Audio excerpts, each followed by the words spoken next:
I am Ferdinand Marcos, and I am the President of the Republic of the Philippines. I stand today on behalf of 110 million Filipinos. Hi everyone, hello Universe, it's me again guys, Brain and Spine Center sa Cagayan, Tugigaraw. Diyan po ang isa sa mga activities ng Pangulo natin kahapon. Ang problema ko po yung kamay ko, namamanhid po, tsaka yung pa. Pero ngayon, okay na po. Simula nung na-admit ako ng May 10 hanggang ngayon, May 15, ni piso wala po akong binayaran. Yun po, nagpapasalamat po ako ng marami at napuntahan niya po kami, President BBM, na pinuntahan niya po kami at dalawin po.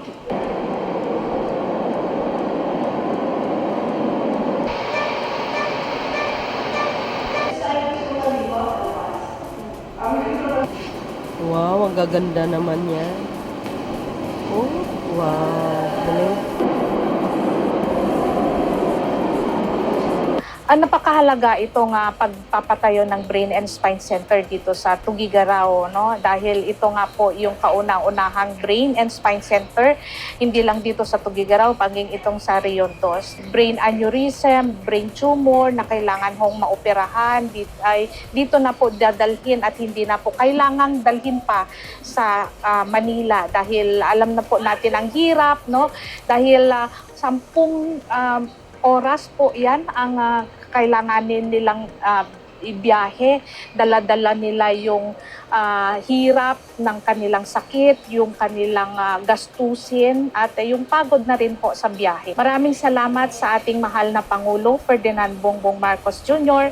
sa pagbibigay po ng mga assistance at sa pagkompleto nitong aming Brain and Spine Center. Napakalaking ginhawa po ito, Pangulo, dahil mapapalapit na po natin ang ating mga serbisyo, lalo na po sa ating mga kababayan na nangangailangan ng tulong na ito. Maraming salamat po. Ayan, ang ating mga magiging na empleyado ng Centralized. Here we have perhaps one of the best examples of the policy. Ito yung polisiya na tinaguyod natin nung ako ay umupo bilang Pangulo. Dahil hindi ko makalimutan yung kahirapan na dinaanan ng buong Pilipinas, lahat ng Pilipino, lahat ng buong mundo, anang dumaan nung nandito yung pandemic, yung COVID. Marami tayong nakikita ng mga kaso na hindi na umabot sa ospital. At dahil walang specialty hospital na kagaya nito, walang malaking ospital, at kung meron mang ospital na malapit, puno na. At meron mga namatay na kung may ospital lang sana, ay baka nabuhay pa. What are the lessons that we have learned in COVID? The most important hospitals in diagnosing, researching something like COVID that we didn't know. So what we are doing now, ganito nga ang polisiya, isa sa bagong polisiya ng Department of Health, ay inutos ko sa kanila, matuto na tayo, maglagay tayo ng specialty center sa iba't ibang lugar. Para naman, kapag may sakit at kailangan mapunta sa isang specialty center, ay hindi pa kailangan lumipad pa o pumunta pa. Mabuti pa nga nasa Luzon kayo. 10 oras, at least makakarating kayong Maynila. If you're in the Visayas, nasa Mindanao, how do you expect to get yourself to may sakit na nga, yun na nga, kagaya yun ang sinasabi ko, yung iba doon, hindi na umabot sa ospital at sayang naman yung buhay nila at kung may ospital lang, ay baka nabuhay pa. Kaya ganito na ang aming polisiya, magtatayo tayo ng specialty centers. Kasama dito sa center, sa specialty center na ito, ay yung mga pasyente ay kasama sa zero balance billing. Wow. At ang ibig sabihin zero balance billing dahil nagko-contribute ang DOH, nagko-contribute ang PhilHealth, at saka yung lahat ng iba, mga MAIP na ginagamit din. Ito lahat-lahat para yung pasyente, basta't sila ay basic service lang at saka ward patient, ay hindi na sila kailangan magbayad ng kahit na ano. So all of this is kailangan talaga natin at patuloy natin ginagawa at nagpapatayo tayo. As of now, we are targeting 349 specialty centers by the time I leave office in 2028. Wow, And like I mentioned, we will dami. continue magtuloy-tuloy ang ating palawak ng health benefits na nanggagaling sa PhilHealth. So it is very important because we have to have a healthy society para naman tayong lahat makapaghanap buhay ng mabuti, para naman makatulong tayo sa mga pamilya natin at yan lang naman ang mga hangarin natin. Kaya asahan ninyo na ipapagpatuloy namin lahat ng programa para sa kalusugan ng ating mga kababayan, ng lahat ng taong bayan ng Pilipinas.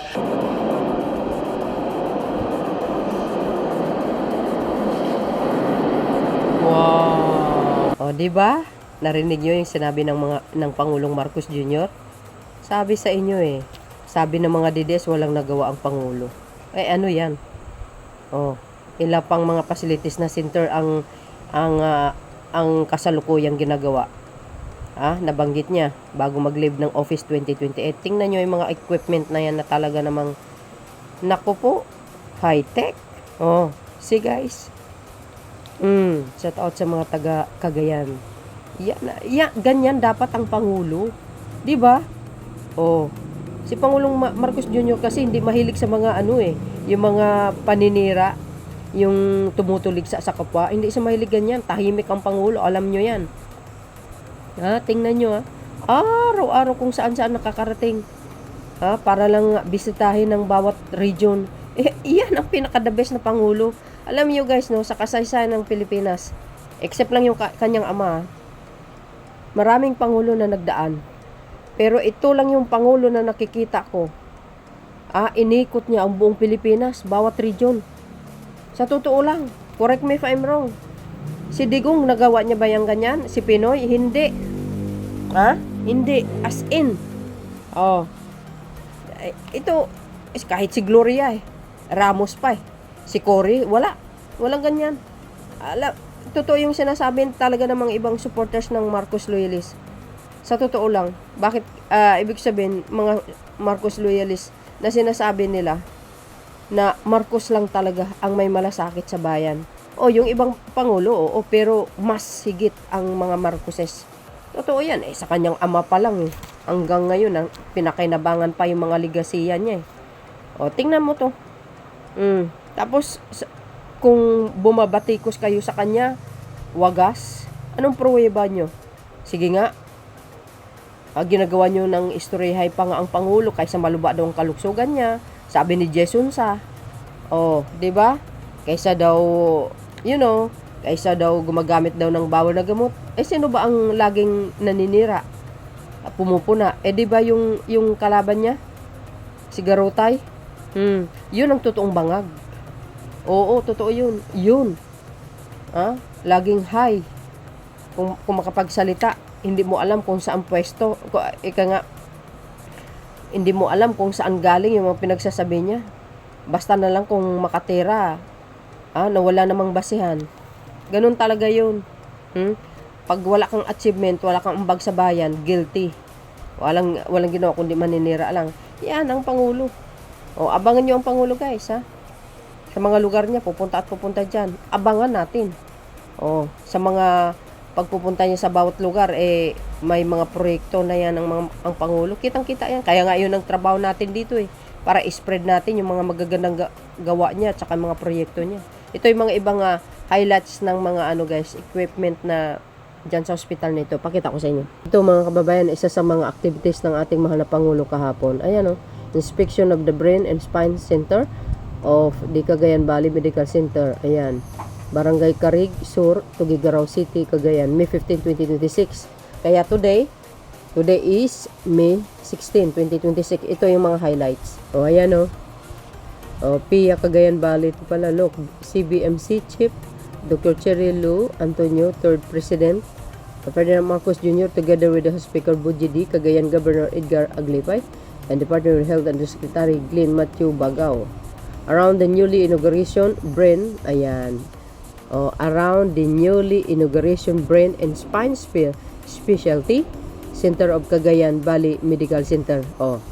Kala ko ba walang nagawa ang Pangulo? Ano yan? The state-of-the-art facility is equipped with a 30-bed capacity 2 operation room.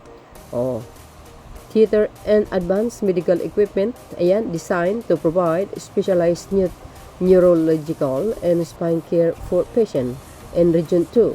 The center marks another milestone in CBMC's continuing commitment to transforming healthcare beyond boundaries and bringing quality, accessible healthcare services closer to the Filipino people. Ayan, tingnan nyo yung mga highlights, mga beswa.